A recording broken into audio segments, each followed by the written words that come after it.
a Marcos 11. Fiquemos de pé.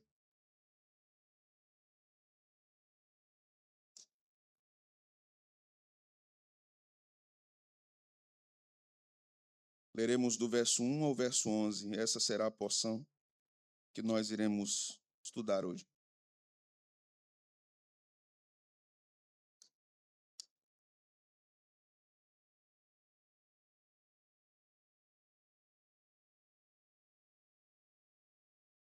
A palavra do Senhor nos diz: quando se aproximavam de Jerusalém, de Betfagé e Betânia, junto ao Monte das Oliveiras, enviou Jesus 2 dos seus discípulos e disse-lhes: Ide à aldeia que aí está diante de vós, e logo ao entrar achareis preso um jumentinho, o qual ainda ninguém montou. Desprendei-o e trazei-o. Se alguém vos perguntar: por que fazeis isto? Respondei: o Senhor precisa dele e logo o mandará de volta para aqui. Então foram e acharam o jumentinho preso junto ao portão do lado de fora, na rua, e o desprenderam. Alguns dos que ali estavam reclamaram: que fazeis soltando o jumentinho? Eles, porém, responderam conforme as instruções de Jesus. Então os deixaram ir. Levaram um jumentinho sobre o qual puseram as suas vestes e o montou. E muitos estendiam as suas vestes no caminho, e outros ramos que haviam cortado dos campos, tantos que iam adiante dele, como os que vinham depois, clamavam: Hosana, bendito que vem em nome do Senhor. Bendito o reino que vem, o reino de Davi, nosso pai. Hosana nas maiores alturas. E quando entrou em Jerusalém, no templo, tendo observado tudo, como fosse já tarde, saiu para Betânia com os 12. Amém. Vamos orar. Ó Senhor, obrigado pela tua palavra que nos fala o coração.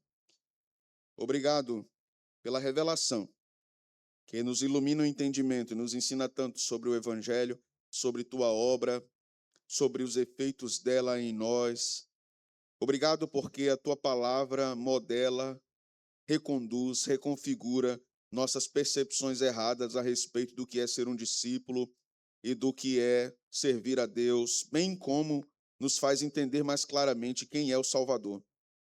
Marcos tem nos ensinado isso tão profundamente, Senhor, nesses meses estudando este livro.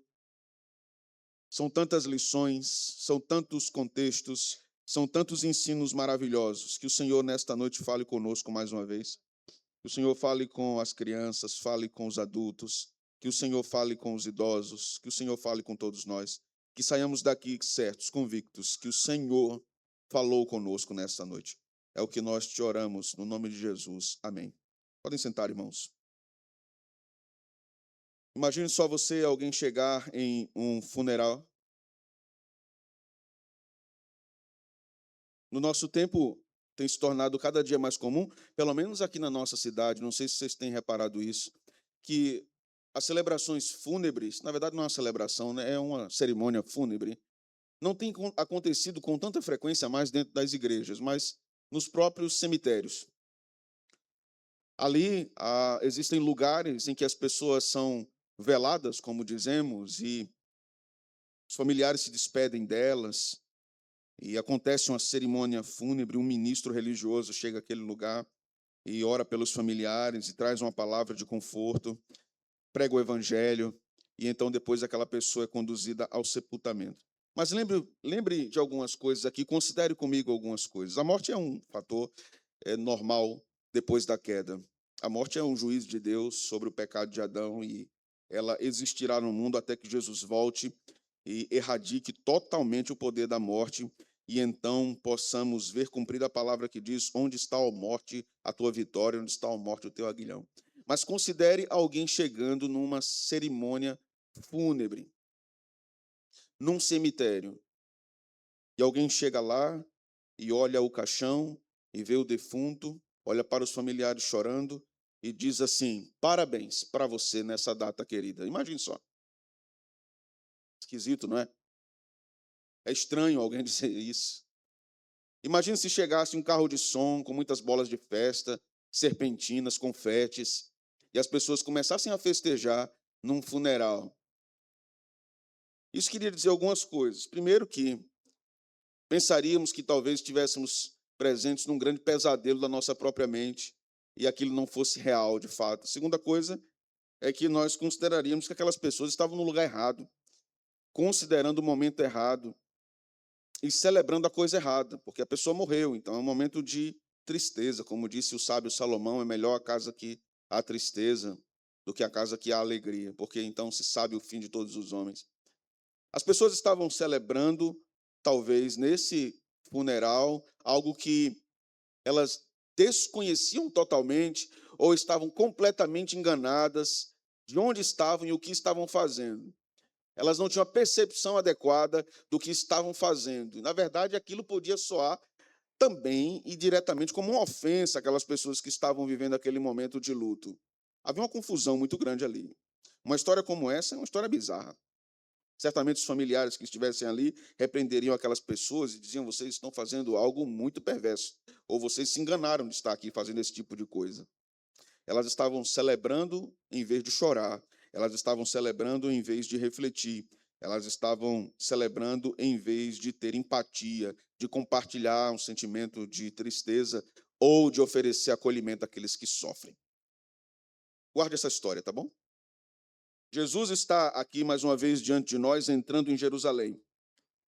Conhecidamente, essa entrada é chamada de entrada triunfal de Jesus em Jerusalém. E essa ideia de triunfal se dá mais por causa daquelas pessoas que festejavam e diziam naquela ocasião: Hosana, bendito que vem em nome do Senhor, bendito o reino, bendito aquele que vem em nome de Davi, que reinará para sempre. Lembremos que os judeus esperavam um Messias político.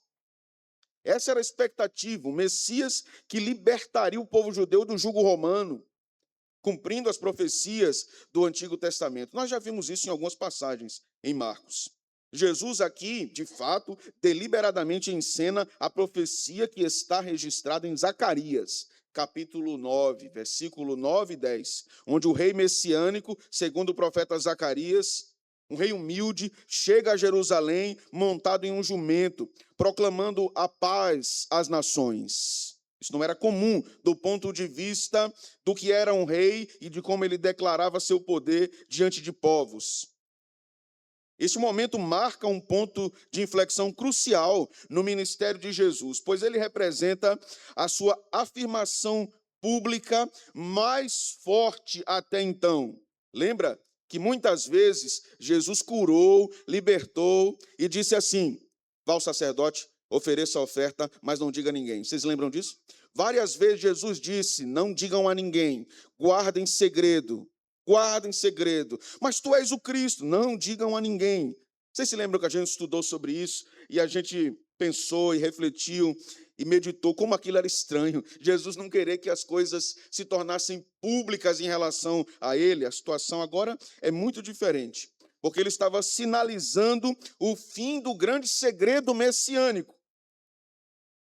Jesus havia mantido esse segredo por longo tempo, durante toda a narrativa de Marcos. Contudo, meus irmãos, a natureza dessa entrada não é tão simples assim. Jesus não queria se mostrar apenas. Jesus não queria demonstrar um triunfo futuro apenas. A cena jubilante do povo, na verdade, é um grande mal-entendido, sabia disso?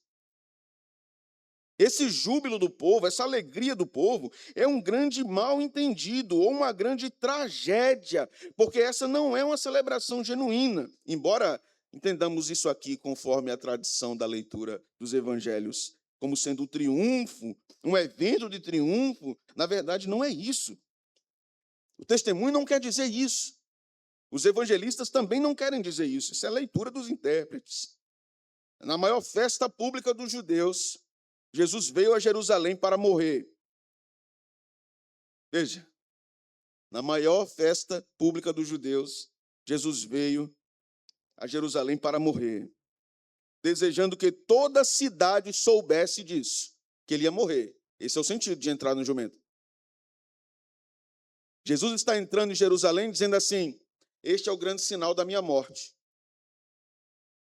eu morrerei. E todo mundo estava celebrando uma coisa completamente diferente. Estavam celebrando a conquista de um reino político. Algumas coisas Jesus fez e falou fora dos olhares da multidão, irmãos. Mas quando o tempo chegou para ele morrer, ele começou a proclamar isso em cada lugar, nas ruas, publicamente. Isso é o que é a entrada de Jesus aqui. Os anciãos veriam, os fariseus veriam, os mestres da lei veriam, os escribas veriam, os romanos veriam, todos veriam. Na festa da Páscoa, o grande cordeiro da Páscoa estava para ser sacrificado. Isso era o que estava acontecendo na entrada de Jesus em Jerusalém. Jesus vem a Jerusalém não como um herói conquistador. Naquelas épocas, os grandes reis, os grandes imperadores entravam nos seus cavalos, os melhores cavalos, os mais bonitos, os mais altos, cavalos de guerra, cavalos belíssimos. Jesus não entra num cavalo. Vocês se lembram de Saul cavalgando, Davi cavalgando? Vocês se lembram daquela figura maravilhosa que é o próprio Cristo em Apocalipse 6 e Apocalipse 19, ele montado num cavalo branco e na sua coxa escrito Rei dos Reis, Senhor dos Senhores. O ponto agora aqui não é este símbolo do cavalo como um animal de triunfo de guerra, mas o símbolo do jumento aqui é um símbolo de humildade. Jesus está montado num jumento, indicando sua vitória messiânica, e que ela não viria por meio da força, das armas, dos exércitos, da articulação política, da rebelião contra o império, mas viria através de sua morte na cruz. Assim seria a vitória do Messias. A multidão esperava um Messias político que libertasse Roma. E Jesus entra num jumento, emprestado, que nem dele era. Você seguiria um rei que nem um cavalo tem, que nem um cavalo próprio tinha, e dizendo, pode me seguir, esse cavalo é meu e eu tenho vários outros. Jesus não tinha um cavalo, Jesus não tinha nenhum jumento, mas Jesus apresenta-se aqui como o grande conquistador. Enquanto Jesus se aproxima de Jerusalém, aí existem ali várias expectativas por parte dos discípulos. Lembram-se, irmãos, que os discípulos não queriam nem perguntar sobre aquelas conversas de Jesus sobre morte e ressurreição. Eles mudavam o foco, falavam de outra coisa, uma coisa mais alegre, quem seria o maior no reino de Deus, quem ficaria à direita dele ou à esquerda dele. Isso é que é bom de conversar. Negócio de morte, rapaz. Conversa de morte. Isso é uma conversa de azar, não é uma conversa que dá certo. Aqui a coisa é bem diferente, irmãos. Mas vamos observar. Verso 1, veja. Jesus estava aproximando-se de Jerusalém. Verso 2, ele deu ordem aos discípulos que eles fossem à aldeia e ali eles achariam um jumentinho, né? Um jumentinho. E ele diz no verso 3, ele dá a coordenada perfeita. Se alguém perguntar por que fazeis isso, respondei, o Senhor precisa dele e logo o mandará de volta para aqui. Ao montar num jumento, não num cavalo, Jesus estava dizendo a todos que estavam ali a vê-lo entrar em Jerusalém, a minha missão é de paz. A minha missão é humilde.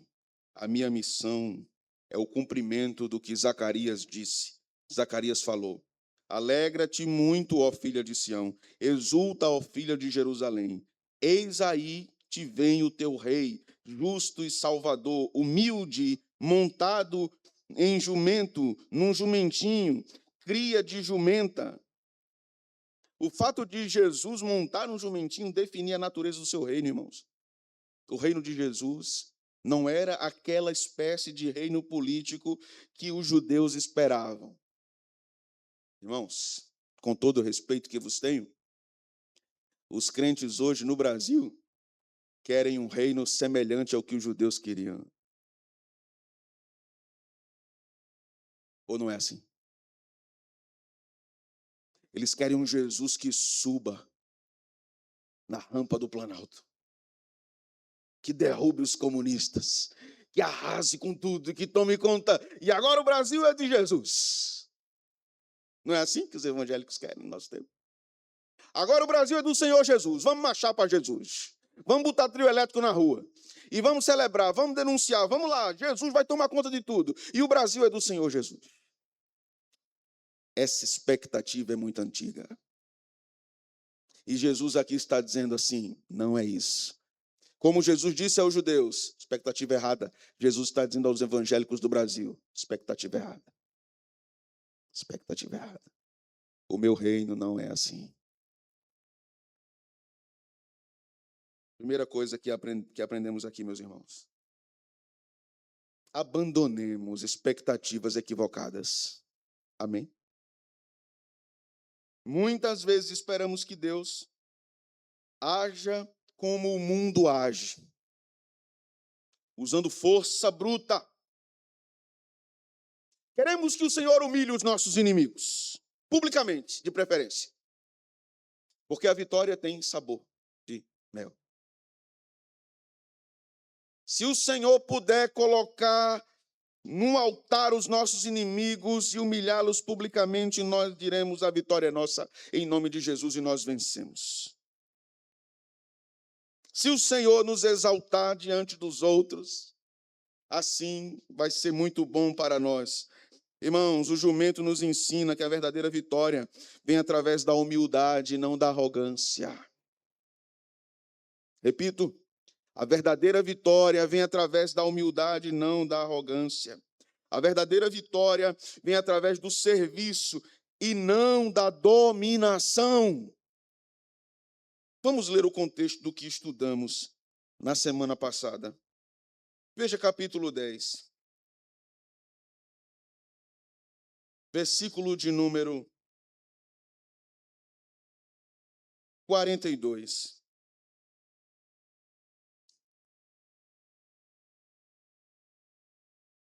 Mas Jesus, chamando-os para junto de si, disse-lhes: sabeis que os que são considerados governadores dos povos têm-nos sob seu domínio, e sobre eles os seus maiorais exercem autoridade. Vamos ler o 43, o que é que diz?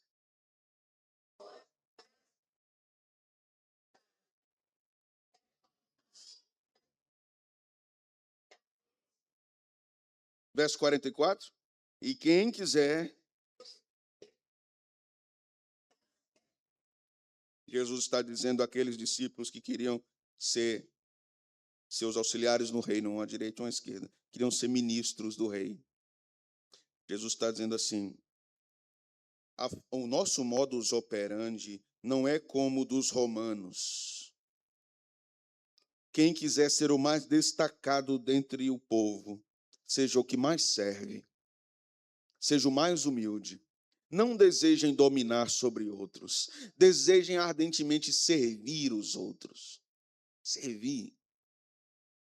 Essa história do jumento tem a ver com isso. Jesus está nos ensinando que esse animal de carga, que não era um animal triunfante como um cavalo, é um grande símbolo de humildade. Será que você pode orar assim: Senhor, faze-me um jumento? Será? Faz de mim, Senhor, um jumento. Segunda coisa, irmãos, reconhecer que o reino de Deus opera por princípios diferentes é fundamental. O reino de Deus não tem o mesmo modus operandi do reino do pecado, nem do reino de Satanás. O reino que Jesus estabelece não é conquistado por exércitos ou por política. O reino que Jesus oferece é conquistado por amor sacrificial e transformação do coração. Este é o reino que Jesus oferece. Isso deve nos levar a reexaminar nossas prioridades como cristãos. O que é que nós estamos buscando? Estamos buscando influência política mais do que fidelidade ao Salvador? Porque parece que no nosso tempo tem se confundido ser cristão com dominação política. Não é a mesma coisa. Certo? Cristianismo é cristianismo. Amém, irmãos? Cristianismo não é conservadorismo. Cristianismo não é comunismo. Cristianismo não é socialismo. Cristianismo não é nacionalismo. Cristianismo não é liberalismo econômico. Cristianismo é cristianismo. É distinto. É singular. É inigualável. Nenhuma ideologia mundana se equipara ao cristianismo. Mas, historicamente, muitos cristãos ficam tentando adequar, harmonizar, encaixar o cristianismo com pensamentos, filosofias sociais, ideológicas. Enquanto o evangelho vai nos dizendo e ecoando constantemente, não é isso, não é isso, não é isso. Jesus estava dizendo aos discípulos, não é pelo caminho da dominação, é pelo caminho do serviço. Não é pelo caminho da força bruta, é pelo caminho do amor. Não é pelo caminho do orgulho, é pelo caminho da humildade. Por isso o texto nos ensina, irmãos, o que é que nós estamos buscando. A escolha do jumento nos convida a uma vida de simplicidade, a uma vida de humildade e uma vida de serviço. Terceira coisa, devemos compreender que o verdadeiro poder reside na fraqueza aparente. Vocês se lembram daquela ocasião que Jesus disse assim, se eu quisesse, eu rogaria ao Pai e legiões de anjos viriam. Lembram disso? Se eu quisesse. Ele nunca fez. Só bastava ele dar uma ordem. Vocês se lembram daquela passagem que nós estudamos, que aquela legião de demônios diz, permita que a gente entre na manada de porcos. E ele diz, pode ir. Só basta uma palavra dele, uma fala. Só basta ele dizer assim, sai agora, pare agora, retroaja agora, avance agora. Só basta ele falar uma vez. Vocês se lembram que quando ele se levantou no barco, ele não ficou assim, mar, acalme-se, acalme-se. Lembra que ele não contou até 3 para o mar se acalmar? Lembra que ele não fez isso? Vou contar até 3, mar, para você acalmar. Vou contar até 3, vento, para você parar. Não é assim, irmãos. Mar, acalme-se, vento, aquiete-se, agora. E aconteceu. Só basta ele falar uma vez. Jesus demonstrou onisciência, sabendo que onde estava o jumentinho, seria buscado pelos discípulos, que seria questionado pelas pessoas que estivessem perto, mas isso demonstra que Jesus tem autoridade, dando ordens para que o jumento seja trazido, para que o jumento sirva a ele, para que o jumento seja um símbolo naquela entrada. Sua autoridade demonstrada aqui não dependia de símbolos externos de poder. Jesus não queria demonstrar nada. Jesus não queria provar nada para ninguém. Não queria. Jesus ensina-nos muita coisa. Porque Jesus é aquela figura que nunca teria aquele sentimento assim, rapaz, agora que eu comprei o carro novo, eu vou voltar lá no bairro da minha infância com o meu carro, para todo mundo ver. E eu vou baixar os vidros. E eu vou ver os meus colegas que eu jogava bola, dizendo, Bibi, é meu, viu? Meu.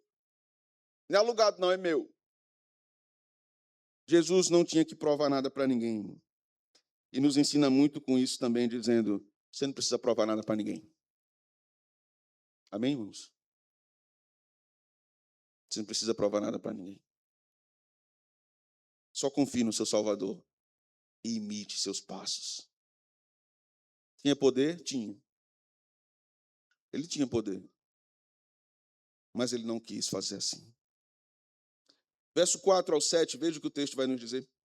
Então foram e acharam o jumentinho preso, junto ao portão, do lado de fora, na rua, e o desprenderam. Alguns dos que ali estavam reclamaram, que fazeis soltando o jumentinho? Eles, porém, responderam conforme as instruções de Jesus. Então os deixaram ir. Levaram o jumentinho, sobre o qual puseram as suas vestes, e Jesus o montou. Imagine só, irmãos, aquele Cristo maravilhoso que acalmou a tempestade, que curou cegos, que fez tantos milagres extraordinários. Aí botou um paninho lá em cima do jumento, montou em cima, e disse, bora. Imagine só Jesus chegando no seu bairro, montado numa Monarch. Você imagina? Jesus lá entrando no seu bairro, montado numa Monarch.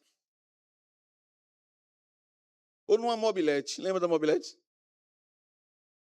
Chinerai, presbítero Leandro, isso aqui. Estranho, né? Poderia ser uma coisa Harley Davidson, uma Ferrari, né? Um carro desse possante, potente, bonito. Não, não, não. Jesus não quis ir por esse caminho. Jesus teve muitos discípulos ricos, e nós já vimos isso. Jesus não era contra a riqueza material, mas o caminho que Jesus estava ensinando, tanto para os pobres como para os ricos, era o caminho da humildade. Jesus instrui seus discípulos a seguir esse caminho de humildade. Então aqui, irmãos, vejam só. Muitas vezes, Deus nos dá orientações, nos dá direção, nos dá ordens que nós não temos compreensão total daquilo. Ou não é assim? É assim. Imagina só Jesus chamando os discípulos, dizendo assim, vá lá, sei lá, vocês vão chegar lá, vocês vão encontrar um jumento e vocês vão trazer o jumento para mim. Sem dizer mais nada. Sem dizer mais nada. Por que ele quer um jumento? Jumento? Mas, Senhor, vão lá, pega lá o jumento, pode trazer para mim, que eu estou dizendo, vai dar certo. Pode trazer o jumento. Jesus fazia umas coisas imprevisíveis, né? Parecendo assim, meio aleatórias. Traga o jumento, vai lá buscar o jumento. Irmãos, Jesus nos chama a servi-lo, a sacrificarmos, a obedecermos, mesmo que não entendamos completamente porque ele está dizendo certas coisas. A questão não é para nós o que nós entendemos ou não, a questão é se você confia ou não no que Jesus está dizendo. Você confia ou não no que ele está orientando?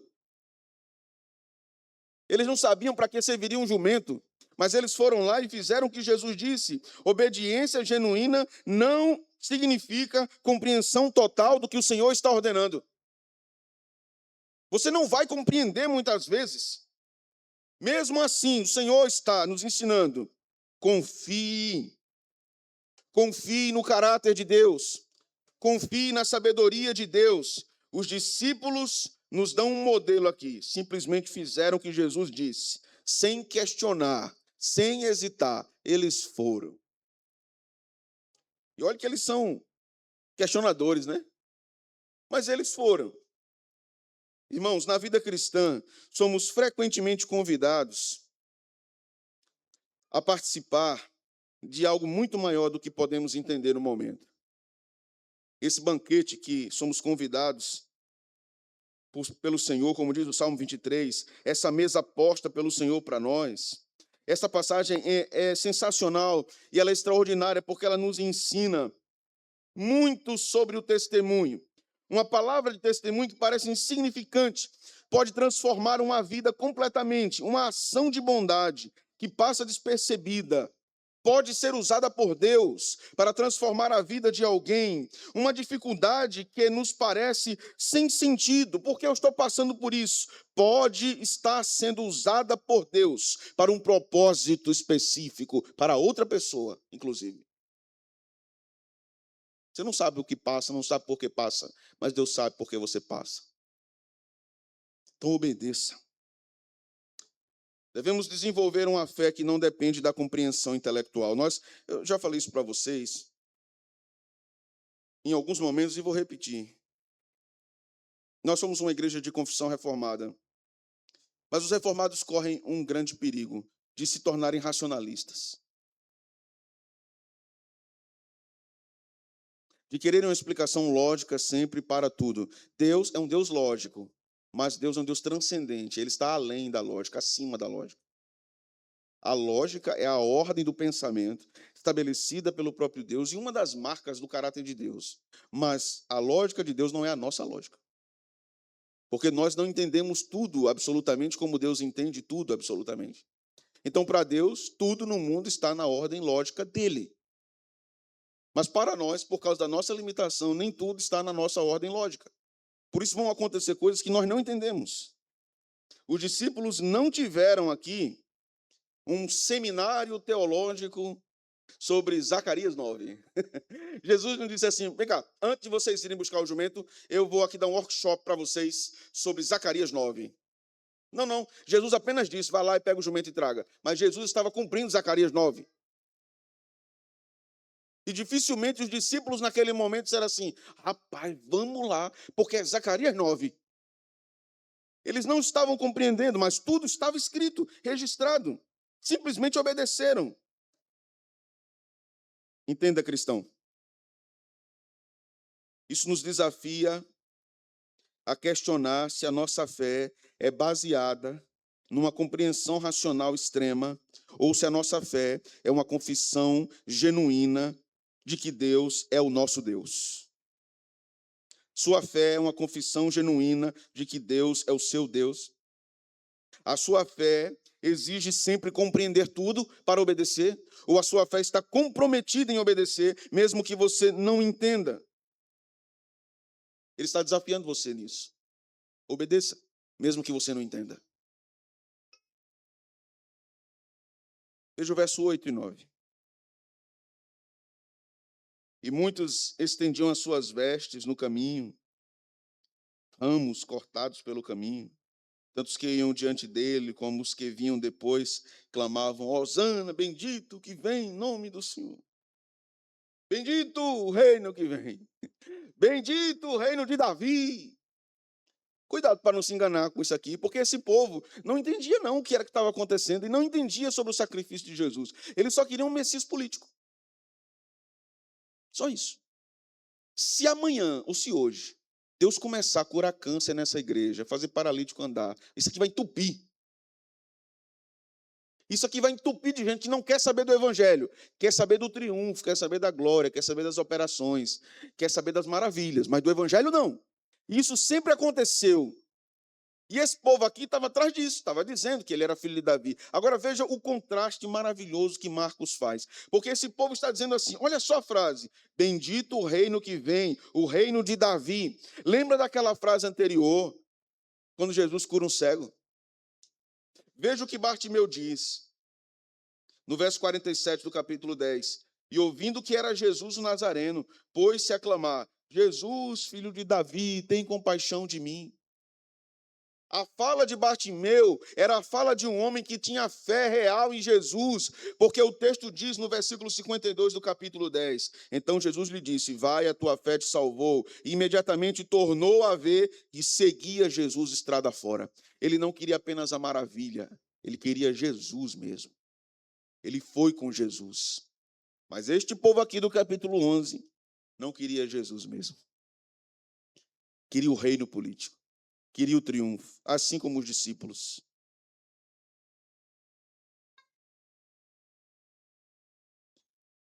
Eu não sei se você cresceu na igreja, mas quando eu era criança eu ficava perguntando quem era Hosana. Eu perguntei à minha mãe, ô mãe, quem é Hosana na Bíblia? Essa mulher foi casada com quem? Hosana é um clamor pelo Salvador, que significa salvar agora. Salvação, Hosana, salve-nos. É uma súplica. Suplicamos que o Senhor nos salve. Contudo, esta salvação, neste pedido aqui, ou nessa afirmação, era uma salvação política. Não era uma salvação do pecado. O pedido parece bíblico, parece correto, mas a intenção era equivocada. Palavras corretas podem sair de bocas que têm corações equivocados, certo? Orações corretas, testemunho correto, pode sair de um coração que não entende o que está dizendo, porque está falando aquilo com outro sentido. Eles esperavam libertação de Roma, não libertação espiritual. Não libertação espiritual. Deixa eu dizer uma coisa a vocês com muita sinceridade e transparência. Vocês sabem que eu sou um pastor conservador. Até porque eu sou crente. Mas tenhamos cuidado, meus irmãos. Falo isso porque a responsabilidade de pastorear esta igreja é minha. Tenhamos cuidado. Porque podemos estar desejando salvação política mais do que santificação. Podemos estar com um anseio muito grande para sermos livres da boca do leão, da boca de Nero, da boca de não sei de quem. e o nosso coração continuar raquítico, murcho, sem conhecer profundamente Jesus.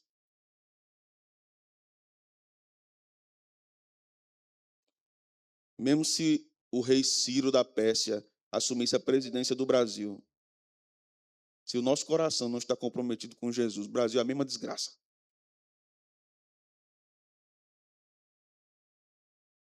Mesmo que o mercado melhorasse, que a economia melhorasse, que o crédito melhorasse, mesmo que os grandes corruptos de Brasília saíssem, se o nosso compromisso com a santificação não crescer e nós vivermos em cima de uma expectativa política de melhora, nós não entendemos o evangelho ainda. Somos cidadãos, devemos viver neste mundo como cidadãos daqui também, mas lembre-se, Jesus repreendeu a expectativa política. Disse: o meu reino é um reino de amor e o reino de humildade. Isso não é aprovação à corrupção, viu? Mas Jesus está colocando o olhar dos discípulos no lugar correto. Isso aqui, vocês estão olhando para lá demais, vocês têm que olhar para cá. O autor aos Hebreus disse: olhando para Jesus, autor e consumador da fé. Devemos examinar honestamente que tipo de Jesus nós realmente queremos. Que tipo de Jesus realmente você deseja? Qual é o Jesus que você realmente busca? O que Jesus é para você? Esse seu Jesus atende os seus pedidos? Esse seu Jesus está mais próximo a um gênio da lâmpada do que de um Salvador? Esse seu Jesus está mais próximo de um revolucionário político ou de um grande imperador político do que do Salvador? Esse seu Jesus é alguém que deve ser voltado sempre para cuidar das coisas sociais, além de ser o seu Salvador? O seu Jesus é o que resolve os problemas práticos, e se ele não resolver, você fica chateado. Fica chateado. Está chateado porque tem miopia, porque tem diabetes, porque tem pressão alta, e Jesus não lhe cura? Não entendeu ainda quem é Jesus. Não entendeu ainda quem é Jesus. Ele pode curar, mas deixa eu dizer a você, sua alma é mais importante do que curar de sua diabetes. Cuide da sua diabetes, viu, para você não piorar. Mas a sua alma é mais importante. Jesus nos desafia muito, irmãos, porque frequentemente projetamos em Cristo nossas próprias agendas. Queremos um Messias que nos dê sossego, sucesso, saúde, prosperidade. Mas o verdadeiro Jesus nos oferece algo infinitamente maior: reconciliação com Deus, transformação de caráter, vida eterna. É isso que ele nos oferece. Segunda coisa aqui nessa parte. Devemos reconhecer a diferença entre salvação política e salvação espiritual. Isso é importante. A multidão clamava por libertação dos romanos. Jesus vinha oferecer uma libertação de um inimigo muito pior, o pecado. Pecado. O que são os romanos? Quem são os romanos hoje, irmãos? Onde estão os romanos hoje? Onde estão os babilônios hoje? Onde estão? Onde estão os persas? Onde estão os gregos? Onde está Alexandre o Grande? Onde está Faraó? Onde está Artaxerxes? Onde estão? Onde está Salomão? Onde eles estão? Todos eles pereceram. Irmãos, o pecado, a morte, isso é algo realmente terrível. E é isso que Jesus estava dizendo. Eu vim libertar o homem disso, do grande império da morte. E isso não era visível, não era politicamente satisfatório, não era o que eles desejavam. Jesus estava falando de coisas espirituais. Os homens queriam coisas materiais, imediatas. Irmãos, nós somos assim. Nós nos interessamos mais por coisas imediatas, materiais, do que por coisas espirituais. Observe a sua agenda semanal. Observe o seu dia. Observe os seus pensamentos. Observe quanto tempo a sua mente é encharcada de coisas inúteis e não de Jesus, e não do Evangelho, e não das coisas celestiais. Quando foi a última vez que você pensou na vida eterna? Quando foi, cristão? Não diga, você pode se envergonhar. Nós somos materialistas. E o Evangelho vem para quebrar isso, como um martelo que esmiuça a penha, para quebrar. Precisamos reorientar as nossas expectativas, precisamos realinhar o nosso coração, e Jesus oferece isso através de uma figura maravilhosa. O Rei dos Reis, Senhor dos Senhores, o Criador do Universo, sentado num jumento. Que figura, irmãos. Que figura. Na casa da minha avó, tinham 2 quadros no terraço, eu lembro disso. A maioria dos crentes tinha antigamente, né? Era o Mar Vermelho sendo aberto, que no quadro era azul, não era vermelho. Moisés com os braços abertos, e o mar se abrindo. E o outro quadro era Jesus num jumentinho entrando em Jerusalém.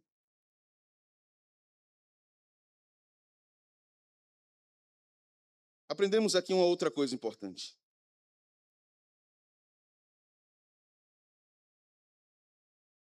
Esteja preparado para ser desapontado por Deus.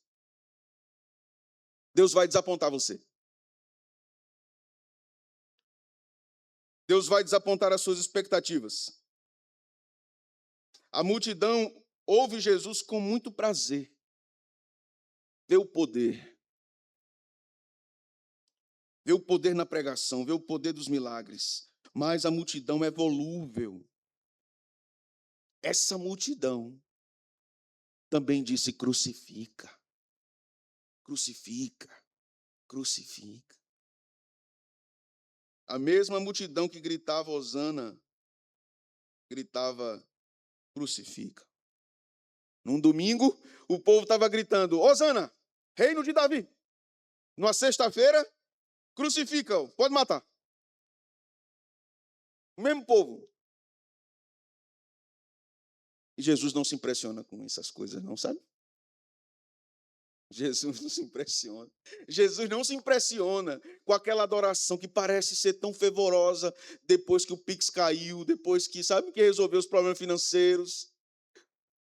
Oh, Senhor, obrigado, Senhor, Deus seja louvado. Ele quer ver a sua adoração na morte, na dor, na renúncia, na luta contra o pecado.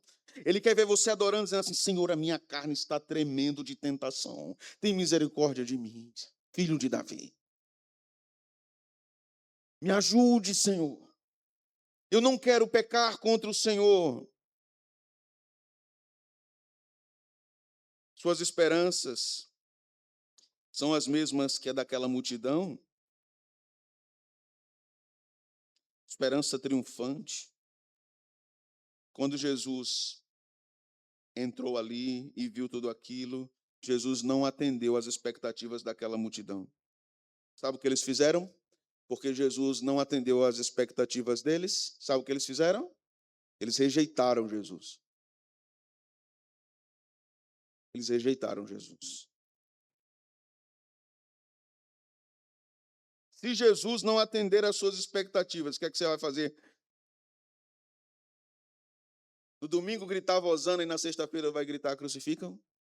Do mesmo jeito? Uma fé verdadeira não depende, irmãos, de Deus atender os nossos desejos. Uma fé verdadeira aceita o propósito do Senhor. Mesmo quando Ele diz não ao nosso pedido. Repito, Ele diz não ao nosso pedido. E às vezes, a maioria das vezes, nosso pedido não é pecaminoso, viu? E Ele diz não. E Ele quer ver onde está nosso coração. Quando Ele diz não.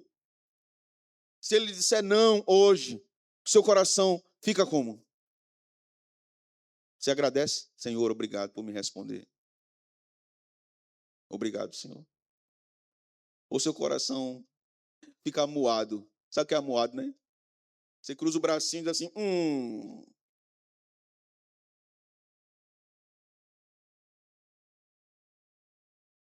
Eu quero ir para a conclusão, irmãos, dizendo algumas coisas aqui a vocês.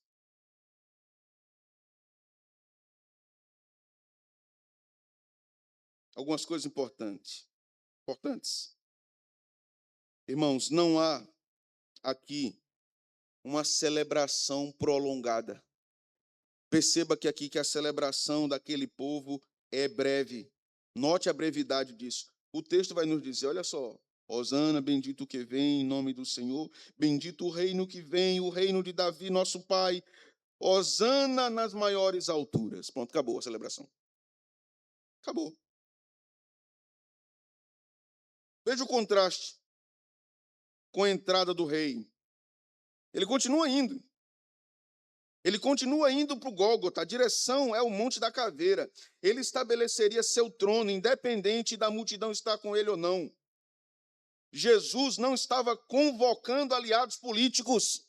Jesus estava chamando discípulos.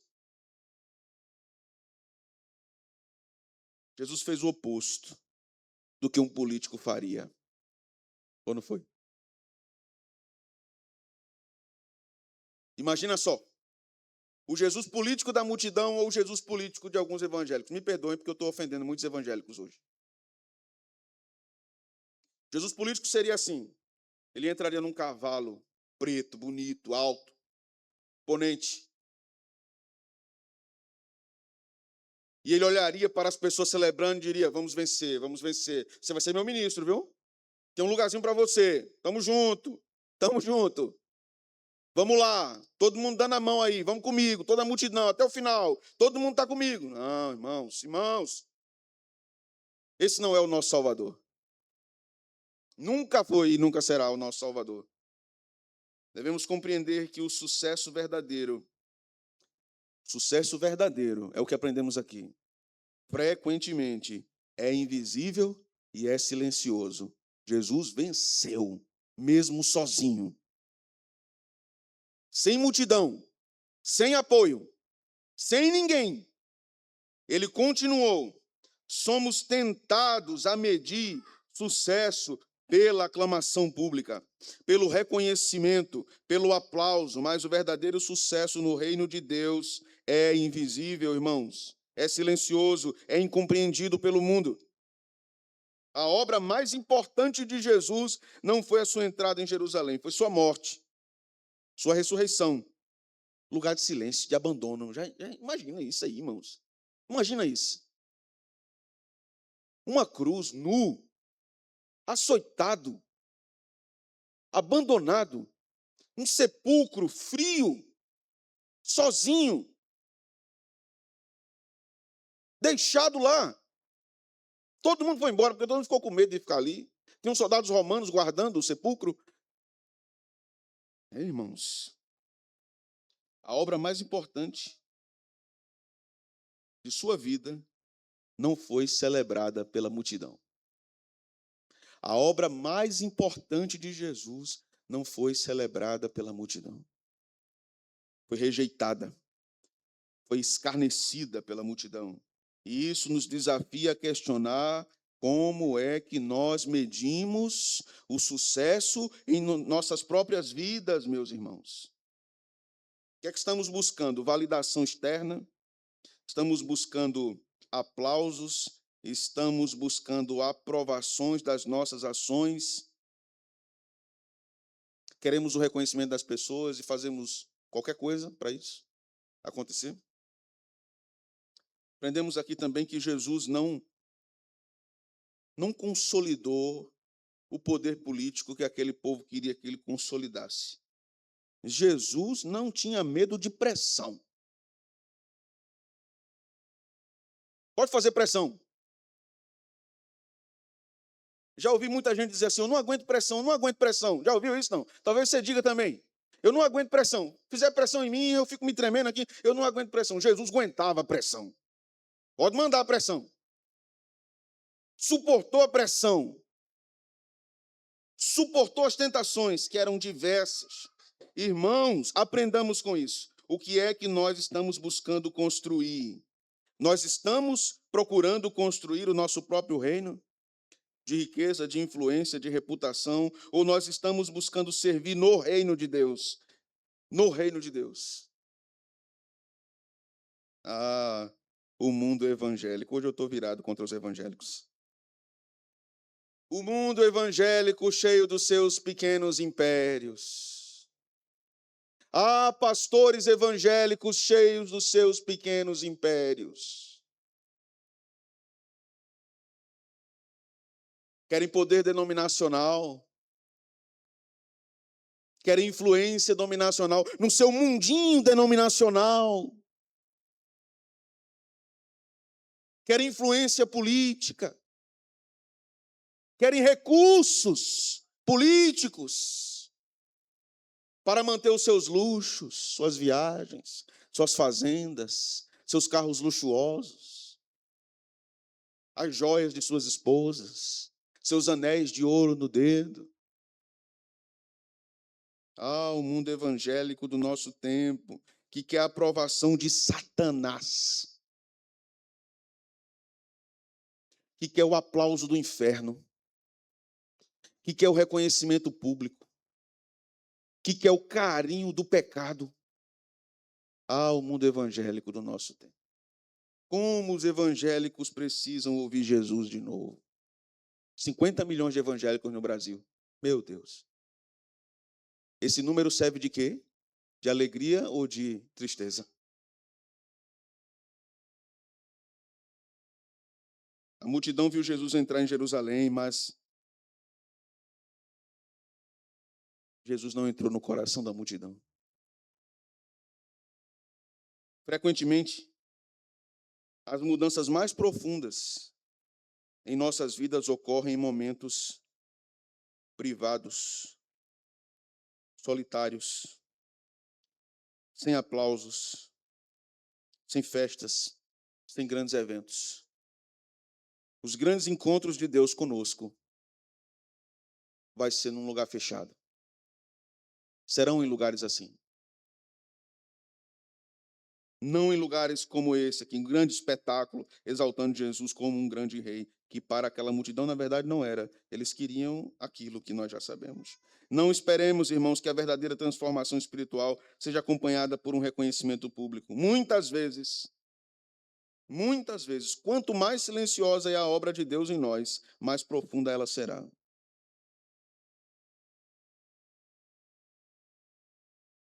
Deus terá um encontro com você por esses dias. Prepare seu coração, cristão. Prepare seu coração. Deus terá um encontro com você por esses dias.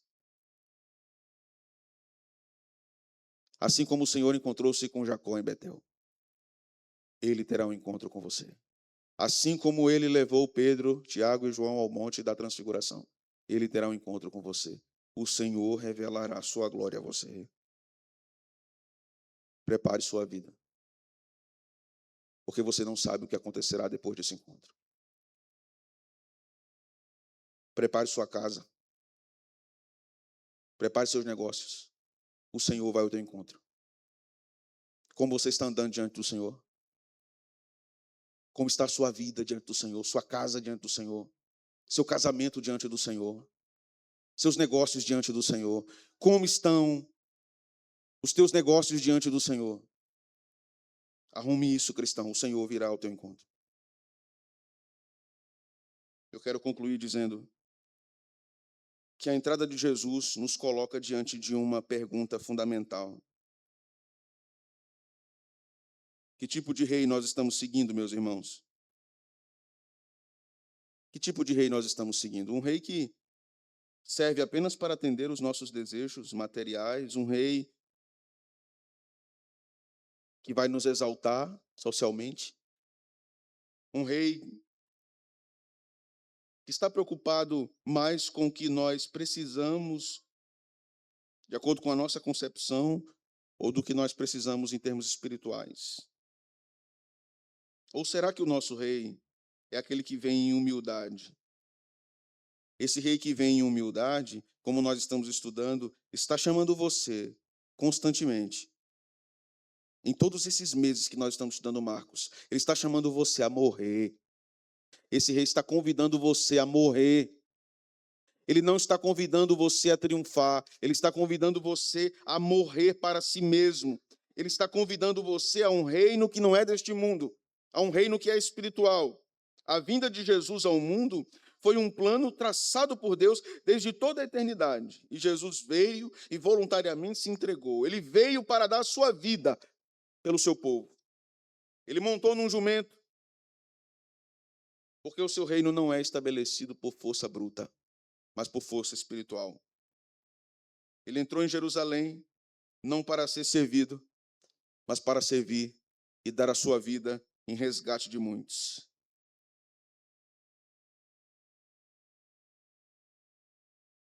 Ouça, a solução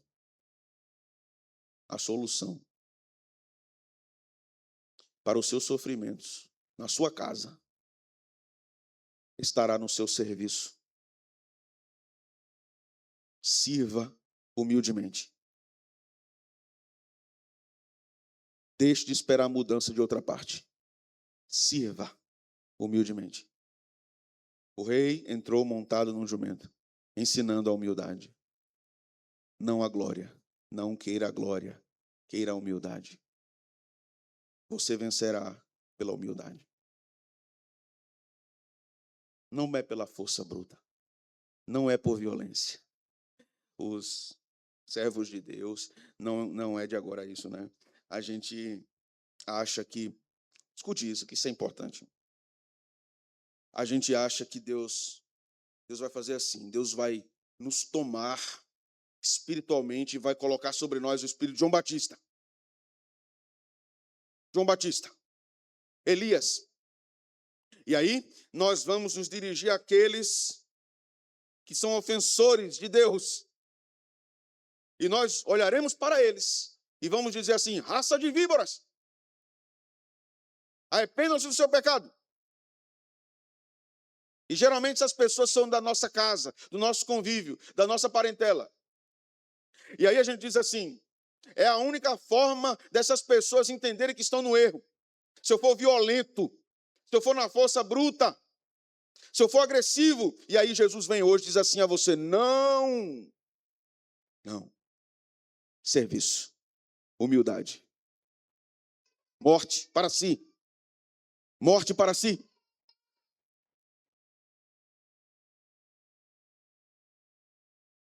Como é que você encara isso?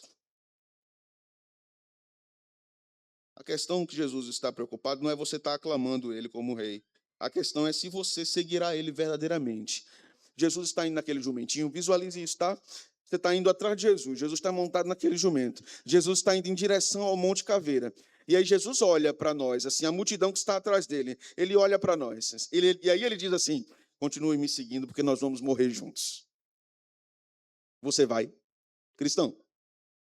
Você está disposto a ir continuar o caminho com ele, para morrer com ele, escutando os conselhos do Senhor, dizendo: vá morrendo, viu? Vai morrendo. Nesse caminho do Calvário, vá morrendo para o seu pecado, vá morrendo para o seu egoísmo, vá morrendo para a sua alta sensibilidade de que você tem que ser muito honrado. Vá morrendo e vá se tornando mais humilde como eu sou. Olhe para mim em cima de um jumento, não de um cavalo, não num castelo, em cima de um jumento.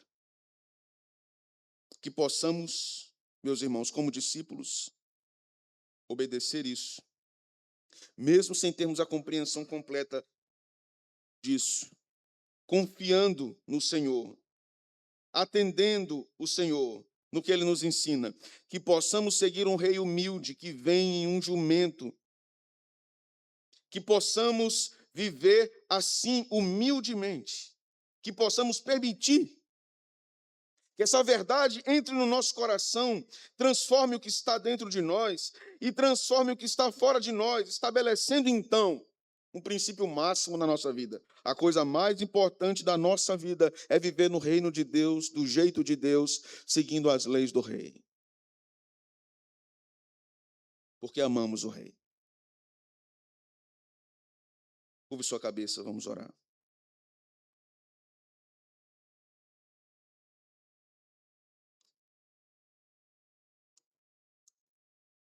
Senhor, misericórdia de nós. Obrigado pela tua palavra. Obrigado pelo culto de hoje. Obrigado pelos cânticos que cantamos. Tua presença estava aqui naquela hora, de modo tão próximo. Ainda está aqui. Molda nosso coração as verdades do Evangelho, Senhor.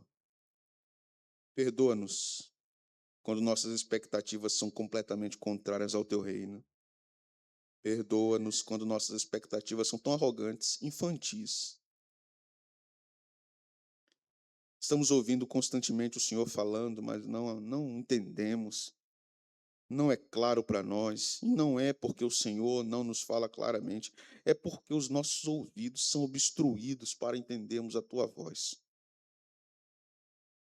Abre, Senhor, os nossos ouvidos espirituais. Abre os nossos olhos para entendermos o que o Senhor está dizendo. Abraçarmos o discipulado e nos deleitarmos nisso. Não como um peso, não como uma obrigação, mas como um privilégio, uma riqueza para nós. Obrigado pela Tua palavra, Senhor, obrigado. Abençoe este rebanho, Senhor, que te pertence. Te agradecemos porque o Senhor, nesta semana, abençoa a cirurgia de Jailma, abençoa a cirurgia do nosso irmão Giovanni. Te agradecemos porque nossa irmã Maria está em casa. Abençoa teus servos, Senhor. Que o Senhor lhes dê plena recuperação. Continuamos orando ao Senhor por Sofia, que o Senhor traga plena saúde física. Que o Senhor abençoe Raabe, que esses dias também não está bem de saúde. Que o Senhor restaure sua serva, abençoe sua gestação. Que o Senhor abençoe as gestantes de nossa igreja. Os viúvos, as viúvas, solteiros, solteiras, dá-lhes casamento, Senhor, conforme a tua vontade. Que o Senhor abençoe nossos irmãos que têm enfrentado sofrimentos. Que eles sejam consolados, amparados pelo Senhor, socorridos pelo Senhor, e que o Senhor nos dê o privilégio de sermos instrumentos nas tuas mãos para a vida desses irmãos preciosos.